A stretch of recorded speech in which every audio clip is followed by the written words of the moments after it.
precisely, accurate, pungent, fragrant. All the others are associated with the borrowed from other senses. Think how many adjectives we have for vision, for sound, for taste. Although taste, of course, is inseparable from smell. So, the second way of meditation, which I was demonstrating to you, allowing your ears to hear whatever they want to hear. In the same way, you allow your breath to breathe any way it wants to breathe. You allow your muscle, skin tone, feeling, the sense of touch, to feel any way it wants to feel. You allow your eyes to see anything they want to see.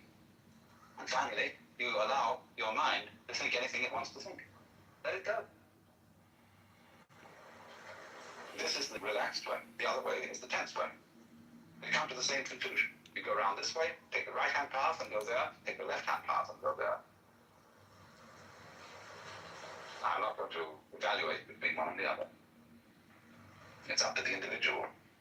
But the way Charlotte and I have been interested in for a long time is the way which is natural, which doesn't force things, and which lets the organism, with its own inner sense of what is correct, do it by itself. So, if you will let your mind, alone, you don't try to concentrate it, you don't try to discipline it, you merely let it do whatever it wants to do. Whatever thoughts want to flow through your head, let them flow. Don't try either to get with them and make something of it, and don't try to stop them. Just let them go.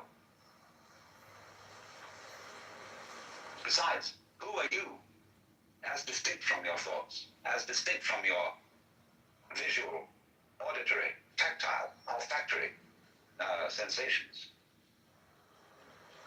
Who might intervene? Say, you do otherwise.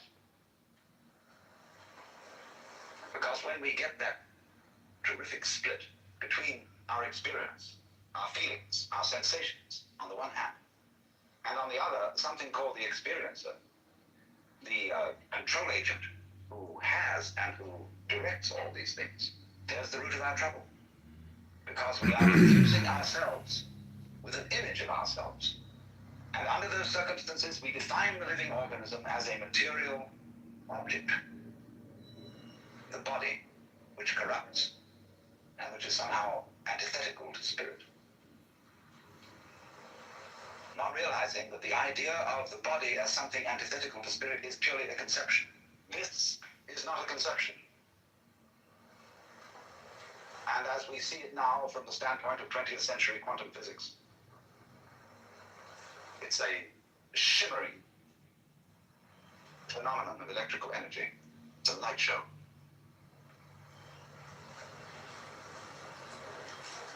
This isn't what we used to think of as physical at all.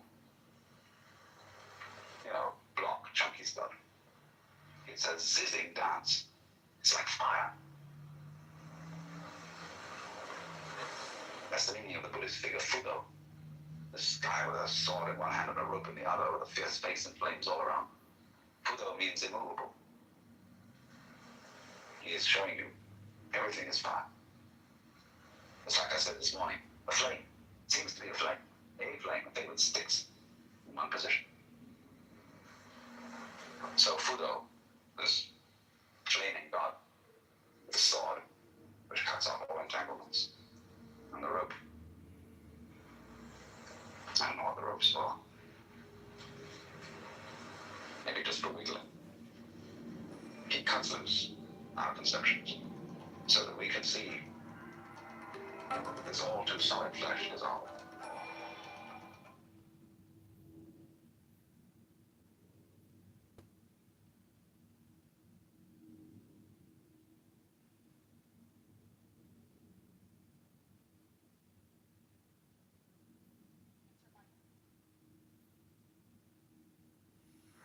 Now, if everybody's comfortable, we can get started.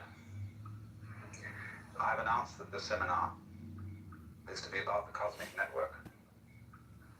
And therefore, we've got to spend the first evening understanding something about the nature of networks.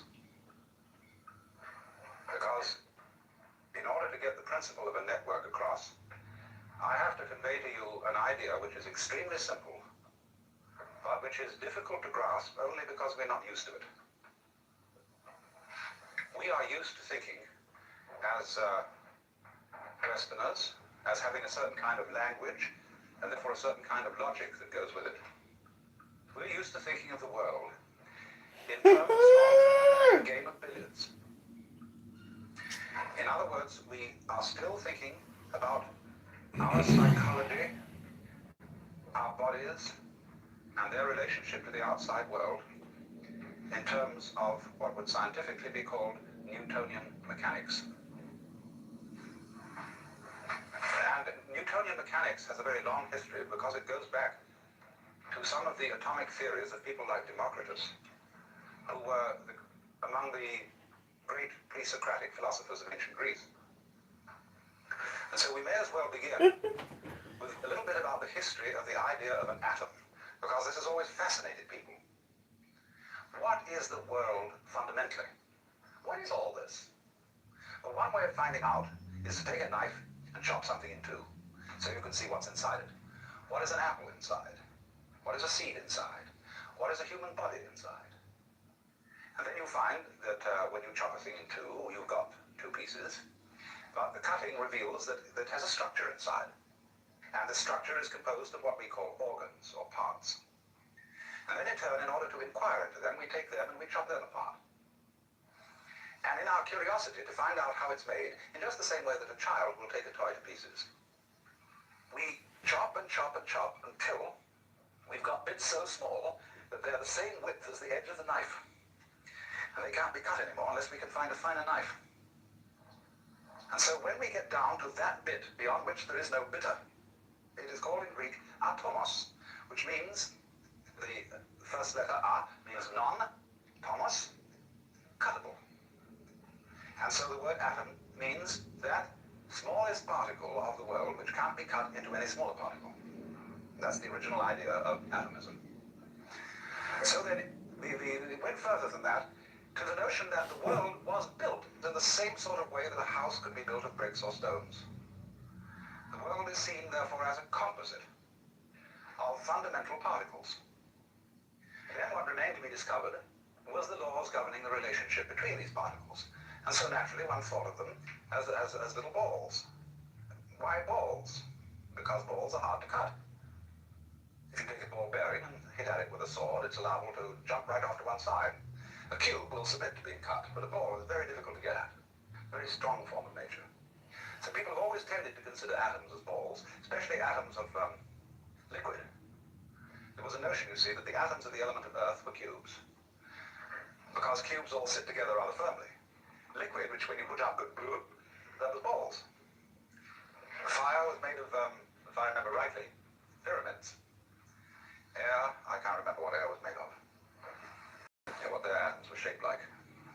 Maybe sausages or something like that, because air is pretty difficult to get at too. But they had some ideas. But fundamentally, what has influenced Western thought, and still influences Western thought, is the idea of an atom as some sort of fundamental little planetary system. And so these things come into relationship with each other and they bang each other around, as in the game of billiards. And so if we are to understand the world profoundly, we have to find out what are the laws governing the relationship of the atoms. Now, you must understand first of all a principle about what are called laws of nature. We inherit the idea of laws of nature from our theology. And our theology that we've grown up with is in certain ways peculiarly different from the theologies of Oriental peoples. Jewish theology and Christian theology, which have entered very profoundly into the common sense of the average person, have an image of the world which is quite basically political, and we'll go further than that and say it's monarchical. It's based on the idea that the world is a construct evoked out of nothingness by the commandment of a celestial king.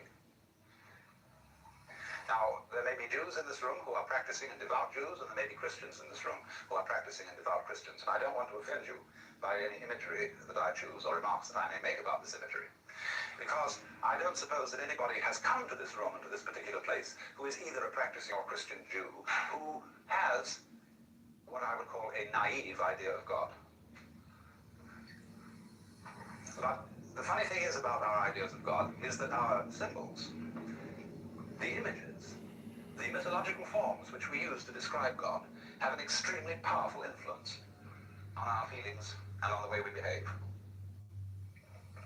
After all, I was a member of the Church of England when I was a small boy, and that had a very powerful effect on me.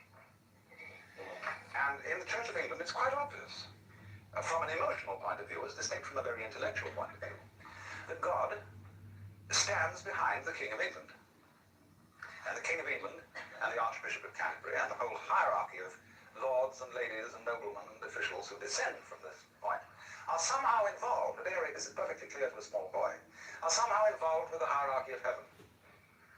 Because at morning prayer, to which we went every Sunday, the minister would pray a prayer which began, O Almighty Father, high and mighty, King of kings, Lord of lords, the only ruler of princes, who dost from thy throne behold all the dwellers upon earth. Most heartily we beseech thee with thy favour to behold our most gracious sovereign Lord King George, etc. And so this was a very courtly procedure at which the clergyman, dressed in his proper robes, proceeded to the altar, which is a kind of earthly symbol of the throne of heaven, made due obeisance, and presented this petition with all proper humility. Now, these are things that if you're brought up in that environment, you take for granted. That seems to be the natural attitude to God. But imagine someone coming in from a culture where God is not conceived in the image of kingship. How strange he would find this behavior. Who's all this bowing and scraping? Because you know very well that places where they bow and scrape and where there are thrones are places of terror. Because anybody who rules by force is must be basically terrified. That's why he has to have all these protections, why he has to be addressed in the right form of language. So you go into a court today, an ordinary US law court. There is a very strict etiquette. And if you start laughing, the judge will bang the gavel and threaten contempt of court and all sorts of dire punishments. Because here, everybody has to be serious. It's like on the parade ground. All those Marines lined up, you know, and they salute the flag, and they have to have a very grim expression on. Serious. And so, in the courts of kings, they have to be serious because kings are afraid of laughter. They're also afraid of being attacked suddenly. So everybody has to kneel down. Because if you kneel down or prostrate yourself, you're at a disadvantage. When the king stands or sits at his throne with his bodyguards ranged on either side, like that, we've already got the form of a church. The bishop at his throne, his attendant canons and clergy flanking him on either side. And so certain great Catholic cathedrals are called basilica. And basilica, from the Greek, basileus or basilus, is the king. So the basilica is the court of the king. The very titles of God in the Bible, King of Kings and Lord of Lords, are of course borrowed from the Persian emperors. The Cyrus, which is the Greek word, Kyrios, meaning Lord. So the Mass begins with the invocation, Kyrie eleison, Lord have mercy upon us. The titles are borrowed from the Persian emperor. And so the rites that have become associated with Christian religion are reflections of those great autocratic monarchs of the ancient Near East, the Cyruses of Persia, the pharaohs of Egypt, and people like Hammurabi, who were the great Chaldean monarchs. The universe was conceived then as being ruled on a political pattern like that, so that Hammurabi in particular, and Moses after him, they were the wise ones who laid down the rules. They were the patriarchs who said, now this is the way everybody's going to behave. And since you can't all agree among yourselves as to what the rules are going to be, I'm going to tell you what to do. And since I'm the toughest guy around here, and I got these brothers of mine who are pretty tough too, we're going to say, this is the law, see, and you've got to obey. So, this is how we have got historically the idea of there being a law of nature. That somebody told nature what to do.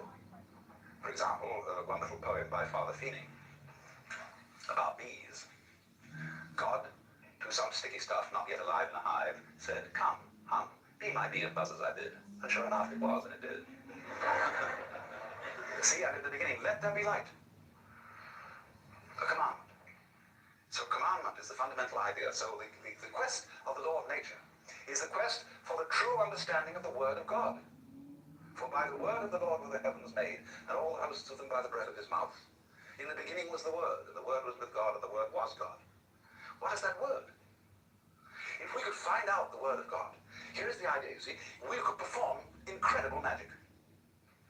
That's why, for example, the name of God in the Bible is not to be uttered except once by the high priest in the Holy of Holies, once a year. Otherwise, that name, Yod-Heh-Vah-Heh in Hebrew, we don't really know how it was pronounced. And Jehovah mixes up those consonants with the vowels of Adonai. And it's all mixed up in translation. But anyway, Jehovah is a polite way of saying what can't be said. Because if you know the word, if you know the name of God, you have power. You have the power of God. And so all ancient ideas of magic were based on knowing the names of God. It is said that there are 100 names of God, and 99 are revealed to us. And the camel knows the 100th name, which is why he looks so sniffy. But so also, a person in what we now call primitive orders of society are loath to reveal their names. Because if I know your true name, I can utter it and have power over you. Now, you say, well, that seems a very naive idea, but it is exactly through the knowledge of names that we have Western science. And that is magic. That is trying to understand the laws of nature. So that if you could understand the word, underneath all the phenomena, you could change the phenomena and create magic. Only this, that many scientists have got rather sophisticated and have realized that the word comes later than the event. That in the beginning wasn't the word. Of course, if you want to make new sense out of the phrase in the beginning was the word, you have to go to Hinduism, where they have the idea that Vak, V-A-C in Sanskrit, or speech, is the basis of creation. But by this, they fundamentally mean vibration. As sound, you see, is...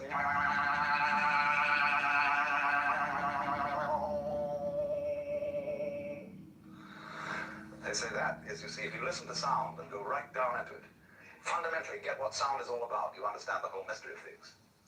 Because the whole mystery of things is vibrating energy. On and off. Simple as that. Life and death. Life is on, death is off. Have to have off, have on, have to have on, have off. It's quite a relief. But there they say that's the beginning. Now, they also say, in another sense, on another level, that the roots of Sanskrit, say the root form, say the word Buddha, comes from the root form Bud, which means to know or to be awake. Bhava, which means becoming, comes from the root Bu, which means to grow. So on. Karma, doing, comes from the root Kri, to act. So they say, though, that the roots of Sanskrit are not simply the roots of a language, they're the roots of life. Because in another sense, altogether, you see, you create the world by the word. And this is something that we're not very conscious of. It's the way you think that determines your basic reactions to what happens. In the words of Shakespeare, there is nothing either good or ill, but thinking makes it so. Thinking is talking to yourself inside your head. And we, through this, build up all sorts of weird notions. We say, for example, well, one day you'll have to die. Have to. What's the emotional content of saying you'll have to die? It means it's going to be something imposed upon you against your will. So it's put in this passive mood, have to. You will be compelled to die. But I can't be compelled to die unless I'm fighting it. Supposing I want to die. Supposing I commit suicide. Well, supposing we look at it all in another way and say, when I get a disease and die as a result of it, getting a disease is something I do. Just as much as taking a walk. Only we've got our thoughts arranged so that we say, you ought not to get a disease. Even if it's just plain old age. Somehow, you ought not to do that. You ought to go on. You can't say, when death comes about, I laid me down with a will. Because we've got this hang-up about life being divided into two parts. Things that we do, on the one hand, and things that happen to us on the other. always say, what happens to you is your karma. And people don't readily understand that. They think my karma, something awful happened to me because of something bad I did in my last life. And therefore, I've got bad karma. Karma simply means your doing, your action. So that when something that happens to me is called my karma, it means that it's your own doing. And if you recognize that it's your own doing, it's never bad karma. It's only bad karma if you refuse to admit that it's your own doing and merely blame someone or something else that it's something that happened to you. And now I've digressed a little because what I was getting at was the meaning of a law of nature.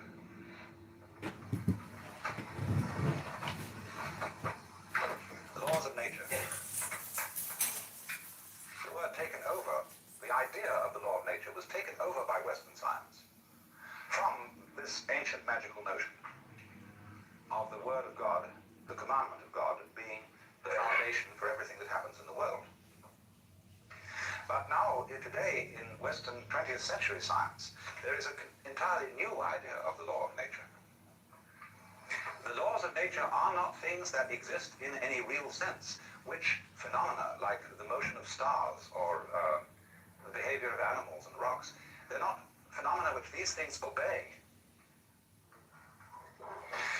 The universe is doing its stuff. But because we have a certain kind of structure and brain, we want to make sense of it. And therefore, we find various ways of understanding the world by the principle of regularity. Now, what's that? Let's take a clock. A clock ticks regularly. But the world does not tick regularly. Inconveniently enough, the sun does not have the Earth go around it in a neat 360 days. This has always irritated calendar makers. How to make a rational calendar? There is no solution, because the rotations of the Earth upon its own axis do not neatly synchronize with its rotation around the sun. There's always something a little odd about it. So what we do is we superimpose over this rather odd elliptical path the ideal figure of a circle with its 360 degrees. Now that is also like putting a ruler along a piece of wood and saying this piece of wood can be cut to 12 inches. Now there are no inches in the wood. Inches are a method, a technique that human beings have invented for measuring things. And so we can cut out of a piece of cloth or a trunk of a tree so many feet. Well, originally, it's simply comparing the trunk with us by putting our feet over it one after another and saying it's so many feet long. Or so many spans when you stretch out the hand. There's a fundamental idea of measurement, and the inch is, of course, one joint. I'm not sure how to do it. And so, this comparison of man's body and its regular shape. You see, 10 fingers on either side. 5 fingers on either side makes 10. 5 toes on either side makes 10. And so by stretching ourselves out, as it were, against nature, we measured it. And the idea of this, of measurement, is the same idea as the idea of the law of nature. The law of nature is exactly the same kind of thing as a ruler, or a hammer, or a saw. It is a way of thinking which enables us to control our environment. By observing regularities, and then by making a calculus, which is a process really of betting. Will it be regular next time? And the odds are that it may be. If it's done it once this way, it's likely to do it again that way. So in this way, you predict eclipses of the sun. You predict the phases of the moon. You measure, you count it, how it went, how often it did it like this, how often it did it like that. And you say, well, it keeps on doing it. And you think, well, it's fascinating. It seems to obey me, because now I can tell you any time it's going to come up. And if the other people around haven't figured it out, they think I'm magnetic, because I'm going to say to them, the moon is going to change at such and such a time, so many days from now it's going to have a different shape. And I say, my God, you're right. And they'll think I'm making it happen, because I can do that. And so I get a rather privileged position, because I could predict. But that's the basic idea, you see, of the law of nature. The law of nature is a human network like the lines of celestial latitude and longitude. They don't exist in the heavens. But we project them on the sky in order to measure the positions of the stars. Because the stars are scattered in a very confusing way. And just try and remember that mess and figure it out. So the clever ones, you see, just look at it through a network, a spherical network. You can number all the squares of the spherical network in accordance with the principles of the circle of 360 degrees. You throw the network on the sky. It isn't really there, see. Then to help you a little further, pick out some of the big stars and see if they make a shape. You know, this is like doing a Rorschach test. And you see, oh, look, there's one over there that looks like a dipper. Or some people call it a plow. And there's one there that looks like a cross. There's one there that, by some extreme wangling, can be made to look like a virgin. And all these lines that join the constellations together are our ways of projecting a pattern upon this great and glorious confusion, so that we can remember it and chart it.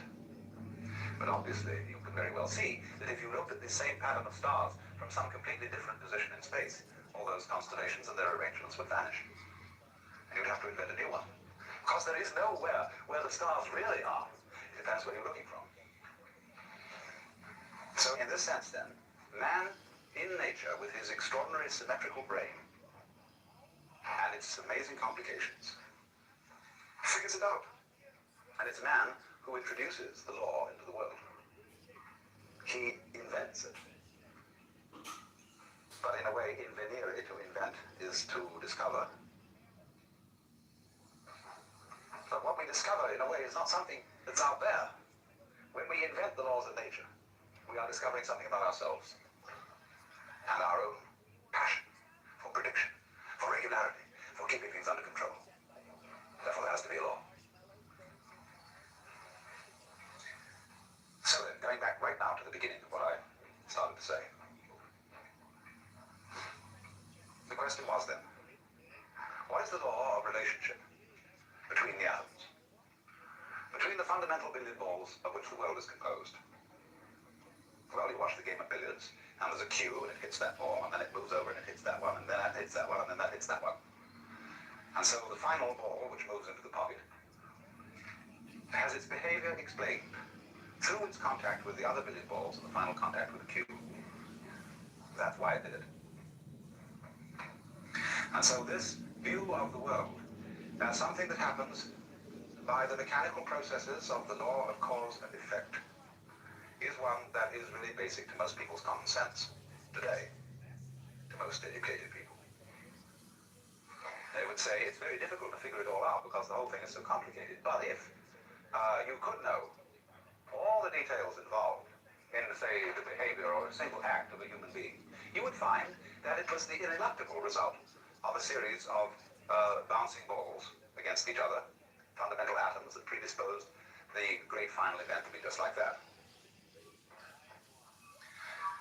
So that theory of the relationship between the atoms is called, in technical language, catenary.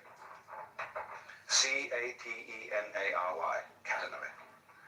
A catenary effect, or a relationship between events, is like, for example, to use another illustration, where you stand a row of bricks up, end up, no? And you knock over the first one, and they all go kata, kata, kata, kata, kata, and fall down. That is a catenary sequence. But it becomes increasingly obvious today to the physicist and to the biologist that that will not do as a sufficient description of how various events affect each other. And so there's another type of causal relationship altogether, which is called its catenary reticulate. R-E-T-I-C-U-L-A-T-E, reticulate, from the Latin rete, meaning a net relationship. Wherein, in other words, any given event is not simply ascribed to one or more previous events, but that the relationship between the past and the present, and between the present and the future, is all to be taken into consideration in understanding any one event. In other words, let's take one event. I drop a ball and it bounces. Let's say it's an event. I don't know how many events it really is, but we'll just say for the sake of argument that it's an event. Now, is it enough in describing this event to say, I let the ball go It obeyed the law of gravity and hit the floor, but because it was made of rubber and had some air inside it, it bounced and sort of slightly disobeyed gravity because it had an energy in it. But that's not enough. Because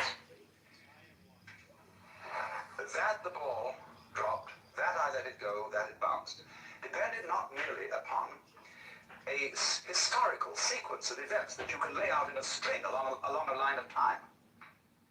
It depends also upon a present context.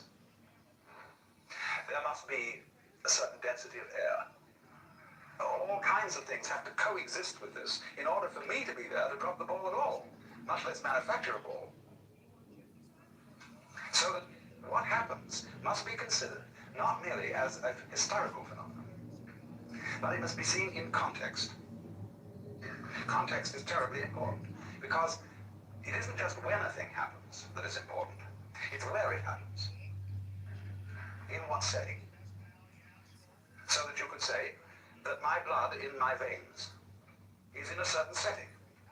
In a test tube, it's in a completely different setting. And in a test tube, my blood is not behaving in the way it behaves in my veins. Therefore, it's not the same thing. So, an individual person in one setting will behave in one way, in another setting in a completely different way. I remember when I was a child. I was one boy when I was at home with my parents. When I went to visit my uncle and aunt, I was someone different. When I was with my peers, I was someone quite different. Because I changed according to the setting, and children are very well aware of this. It's only as we go on that we keep having it drummed into our heads that we ought to have a consistent character, because we're influenced by novels, where the characters are supposed to be consistent. And so you ought to have a consistent character. You ought to behave the same in all circumstances and towards all people. That merely means you become inflexible. So what things are, therefore, depend on the context in which they're found. About their network relationship to everything else that's going on. And one of the reasons for this, which is going to lead us to something more profound but much simpler, is, of course, that the whole notion of a thing or of an event in nature and of causal relationships between different things and different events is a purely abstract idea that does not really fit the facts of nature at all. In nature, in this physical world that you feel when you hold your head or hold somebody's hand or just breathe, in that world there aren't any separate events. None whatever. Sure, there are all sorts of wiggles around here, all sorts of lines, all sorts of colors, all sorts of surfaces, all sorts of forms, but they're not separate. Because you see, you can't separate an inside, what you are inside your skin, from the outside of the skin. Because you can see that once if there weren't anything out of your skin, there'd be no inside.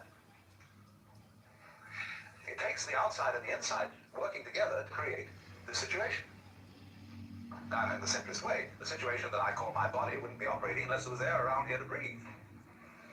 This physical phenomenon goes with the situation of there being air.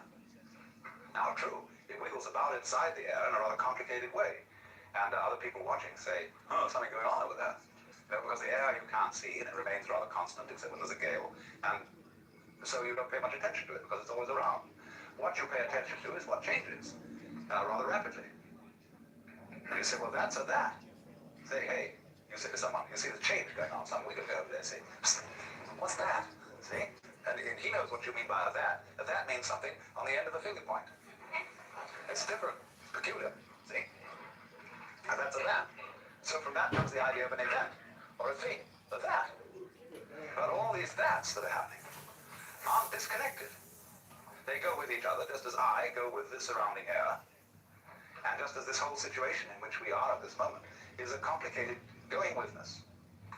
Now here then we get to the fundamental idea of this idea of going with. And from this we shall be able to construct the whole notion of network. And this is the idea I said at the beginning. It is extremely simple, very difficult for people brought up to use Western languages to understand. Now, going withness, we could call it relativity, relationship. Means simply, let me first of all put it in a very extreme form. Consider yourself sitting here at this moment, being just exactly the sort of person you are, maybe a little neurotic, maybe a little sick physically, maybe a little ashamed of yourself for some reason or other, or whatever, you know? Just the way you are anyway, just like that, sitting here.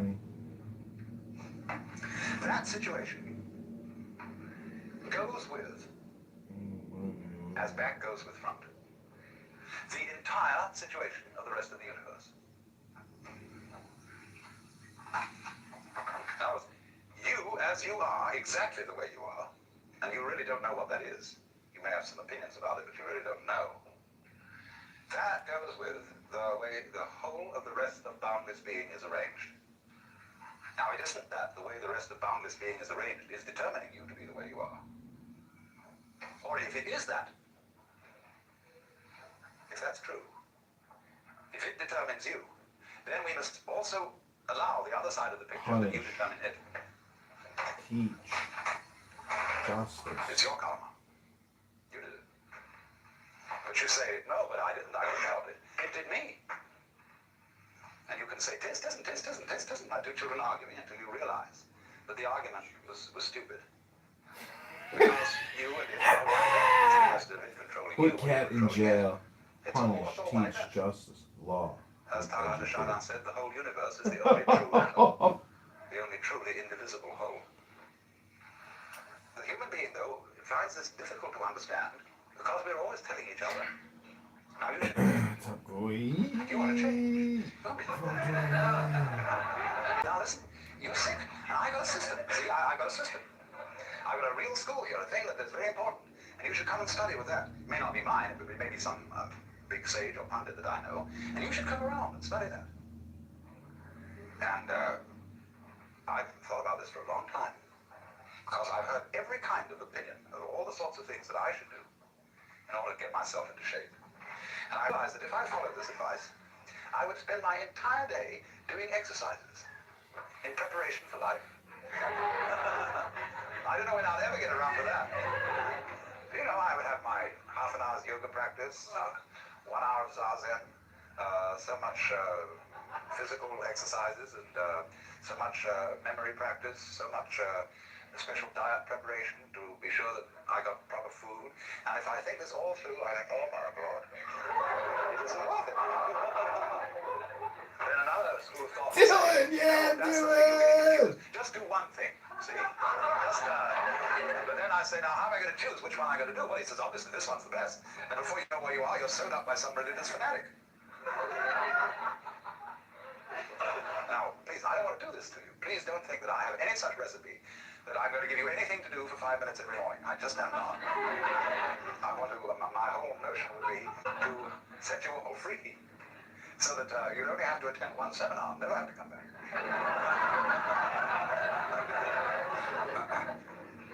That's the idea, really. Because I know that so far as my own livelihood is concerned, that there are always more people. No, I don't collect a following and to set them all away. There are plenty more people to fill the vacuum. But this is the whole idea that we're going to work on of a net. That you are like a dewdrop on a multidimensional spider's web early in the morning. Massive caps. And if you look at that thing carefully, you will see that in every dewdrop are the reflections of all the other dewdrops. So the way that dewdrop looks goes with the way all the other ones look. See? The particular glimmer in it and so on. Its peculiar position, and everybody has to have a peculiar position in the cosmos. The reflections in every one of them are different, according to the position they're in and the other dewdrops that they reflect at such and such angles. But nevertheless, the whole network, all the dewdrops, depend on each individual dewdrop. And each individual dewdrop mutually depends on all the others. Now that's the sort of a scheme we're living in. And it's a little bit of front-side logic at first, because we say, I can understand that I depend on this universe, because after all I need sunlight and air and water and the help of the society and all that kind of thing. I needed a father and mother. But looking at it from the other point of view, I find it very difficult to see how the whole thing depends on me. That's because we've been brought up with a put-down theory of the individual. No children should be seen and not heard. You are the servant and subject of God, and don't you ask impertinent questions? Or another way of putting us down is to say, well, you're just a piece of a fluke in a mindless mechanism. We always managed not to find out that the relationship of the network is mutual. It runs both ways. That it depends on you just as much as you depend on it. Because you see, it's you with your ingenious brain that, for example, turns vibrations of air into sound. You turn whatever the sun is doing into light. You turn whatever the air is doing into a sky called blue. There is only blue for a brain. It's just like if you hit a drum and it's got no skin, it won't make any noise. So it's the tight skin that evokes the noise out of a moving fist. No skin, no noise. So you, as the reflector, like the dewdrop reflects, you, as the so-called reflector of all that goes on, by the constitution of what kind of a reflector you are, you evoke what we call sun, moon, and stars, nebulae, vast spaces. They're only vast in relation to you. They're not really vast. And if you compare them with yourself, they're vast. They could be considered very tiny. Or equally, the space between two sides of a hair could be considered vast if you want to think about it that way. I mean, if you really want to go into a hair, there's an awful lot between one diameter of a hair, you know. And if you think about it a long time, you'll think it's what we call a vast subject. So, for microscopy, it is a vast subject. Depends on the attitude, you see. But the basic principle, the thing I really want to try and get across, is this idea of going with. The universe around you is your outside, just as much as the organs inside your skin are your inside. You go with it in the same way that the stalk goes with the root, or with the flower. And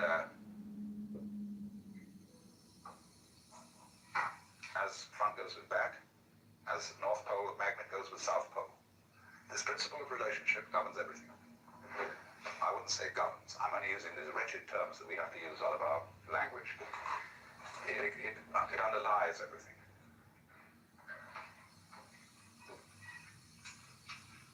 And it's important to realize, and let me repeat this, that the great universe does not control the small individual any more than the small individual actually controls the great universe. This is not a question of controlling. It is a question of more like dancing, of what happens, rather than what makes it happen. Things aren't made to happen.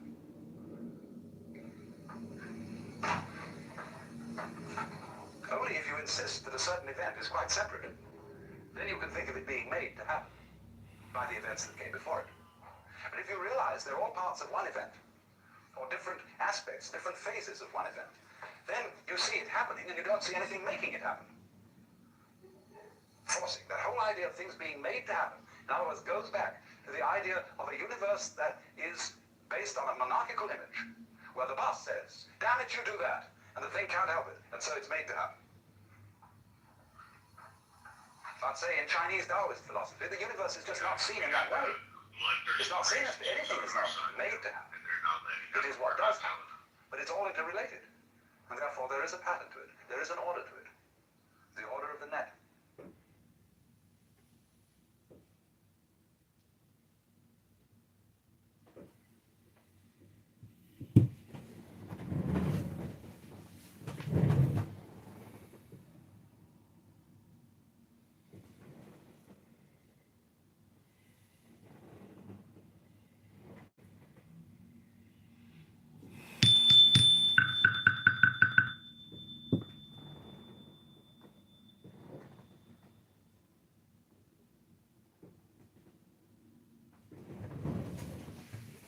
I was talking in last night's session about the nature of networks, and you remember that I explained the two different conceptions of causal relations between things and events, and I may as well write these down unless you've forgotten them.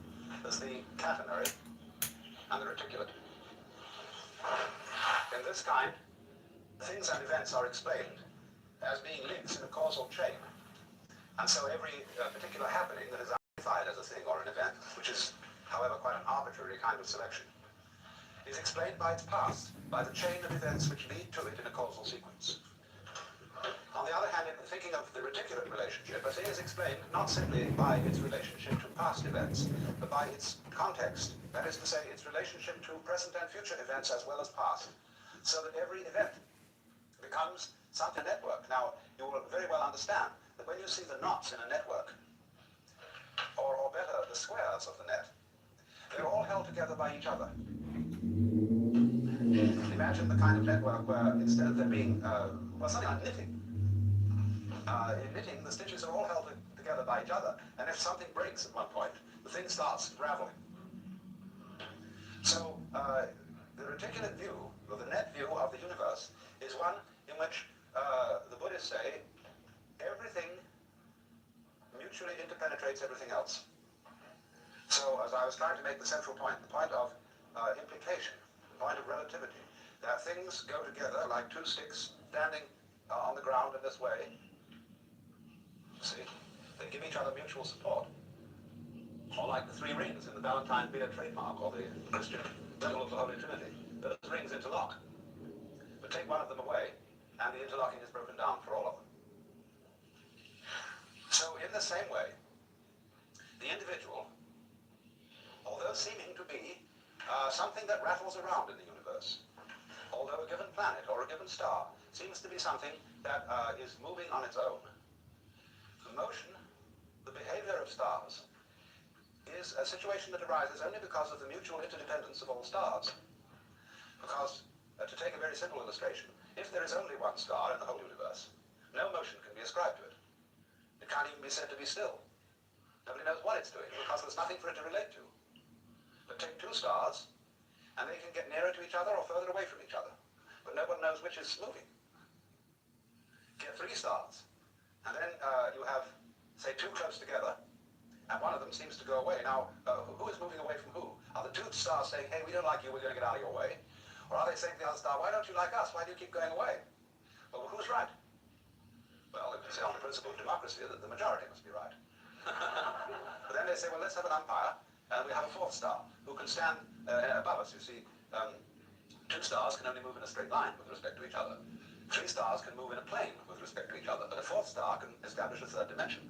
But we could say, I can look down on you and take an objective standpoint. But then the argument is which one of them is the fourth. But that's the basic principle on which the whole universe is constructed. It's a relativity system in which motion depends on comparison with something relatively still. And there can't be any motion at all unless there is that comparison. So, because of this relationship, every individual is so related to everything else that's going on that you imply it. In other words, anybody who was a great scientist from some other world altogether, who studied a human body carefully and figured out the conditions under which such a thing would exist, he would come to the conclusion that that human body was something from a universe just such as we have. He would find that your structure, your behavior, implied this whole thing. Just as with a laser beam system, you can photograph a small fragment of any photographic negative, and from that tiny fragment you can reconstruct the whole picture from which it was taken. Because the crystalline tensions in that fragment imply the whole context of crystalline tensions that belong to that particular negative. So in exactly the same way, you as an individual imply this world, and this world mutually implies you. And you are a natural formation, moving in and with this universe, not determined by it, because this is not a system of determinism. But you are moving in just the same harmonious way that you notice the waves moving, and the trees growing, and the clouds moving. And as you don't accuse the clouds of making aesthetic mistakes, so really is a certain light in which you can see human beings, both good and bad, as perfect forms of nature. You may have fashionable discriminations about who is beautiful and who is ugly. You may have metaphysical discriminations about who is sick and who is healthy. You may have moral discriminations about who is good and who is evil. But these are all points of view, relative points of view. They're all legitimate because they are parts of the functioning of the whole. The fact that you take those points of view, that too is part of nature. But a skillful person lives on two levels at once. You live basically on the level mistakes. It can't be. Everything moves in accordance with what the Chinese call the Tao, the way of nature. And if you have that basic feeling, you will always be sane. But you are able to comprehend within that feeling a more restricted point of view, whereby things are good and bad. Just as in the confines of this room and this area, it's perfectly clear that there's a difference between the up direction and the down direction. But we know that this area is situated in interstellar space, and there is no up and no down. Now, the second situation doesn't contradict the first. But if you have only the discriminatory point of view, if you take your fundamental stand as a being on the difference between good and evil, you get in the Christian hang-up. You have then to say that there is eternal heaven and eternal hell, that the distinction between good and evil is radical. And if you do that, you begin to suffer from a disease called chronic guilt, which is one of the most destructive emotions that anybody can have. You feel an outcast from the universe, at odds with reality itself, at odds with God. And that sends people quite mad, and is responsible for a good deal of the craziness of Western civilization. It's making too much of a good thing out of the distinction between good and evil. It is an important distinction, but it's not fundamentally important. And you have to learn to admit different degrees of importance. And just say that because you can't just say that because a certain distinction isn't absolute, that it's not important. After all, your own physical formation is not absolute, but it's important. So, the situation of man in this network is to repeat the proposition. On the one hand, that he as an organism, psychophysical organism, is something that the whole cosmos is doing. That was as much of truth, I think, as there is in modern astrology, which I regard as a pseudoscience. But it is based on a very fundamental principle. When you draw a map of a person's soul, you draw a small picture of the universe, a very crude picture. And that is the design of that person's individuality. The truth is, therefore, that your soul is something which contains your body. Your body does not have the soul inside it like a spook. And the whole cosmos is your soul. So the cosmos is doing you at the point you call here and now. Reciprocally, you are doing it. And the one depends upon the other. You have difficulty in conceiving this as a Westerner, because we have all been brainwashed by several centuries of put-down theories of man.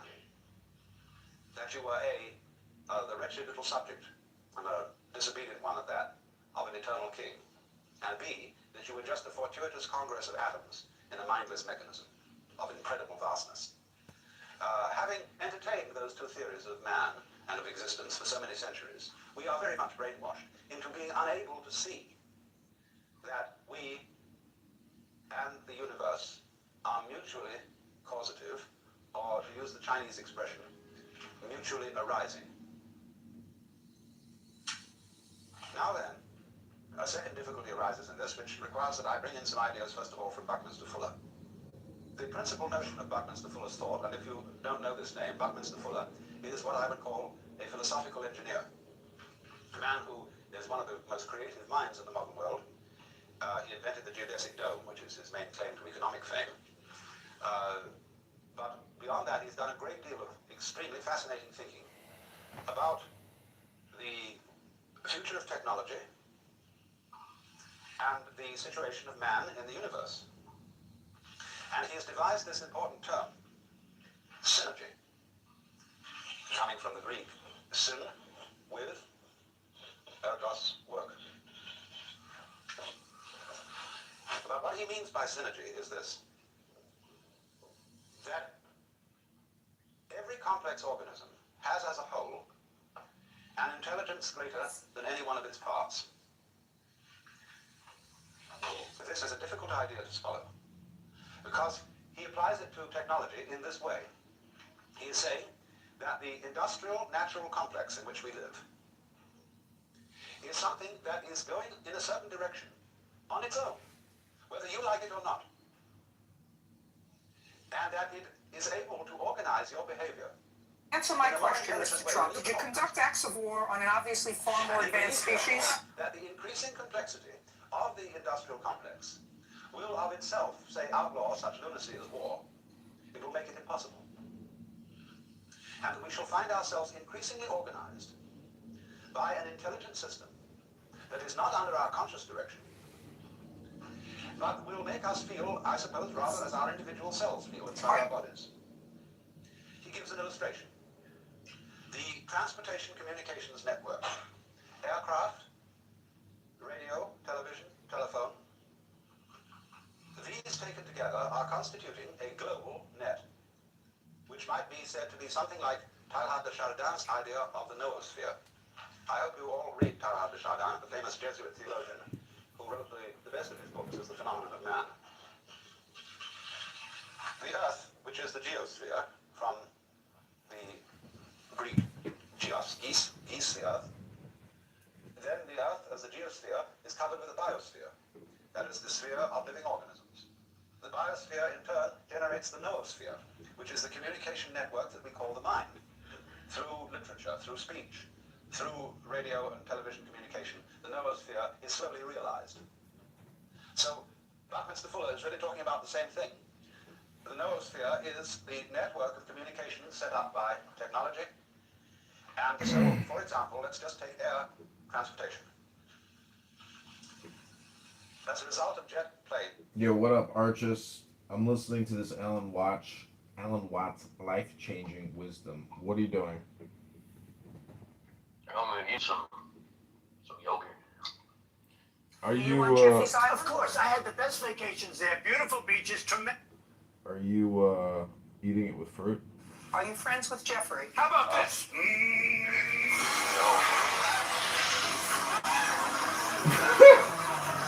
hunt! Take your hits! Are you friends with Jeffrey? How about this?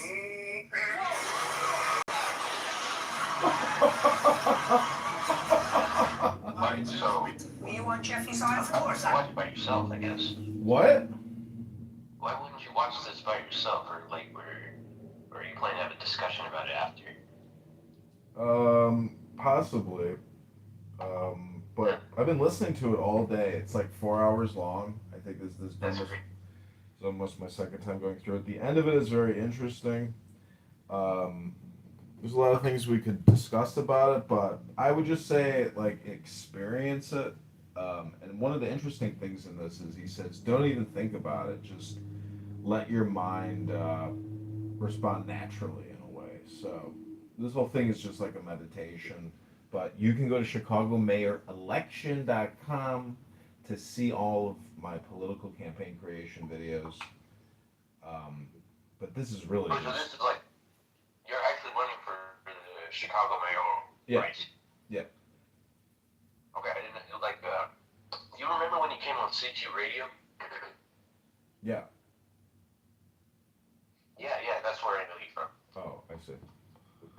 They weren't sure if you were serious or not. They were like, there wasn't much time to really establish that, I guess.